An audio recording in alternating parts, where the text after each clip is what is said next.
Hello everybody and welcome.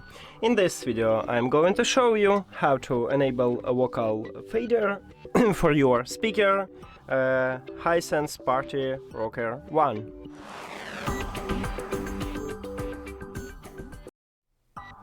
So we can enable or disable this mode by using control on your speaker.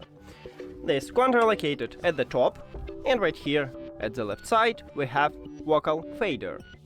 To enable it you need to press one time at this button, and if you see the LED light, meaning that you just enable it. And what this button do, it reduce singer voice in the song, so you can sing alone. To disable this mode you need to also press one time at the vocal fader button. And that's it.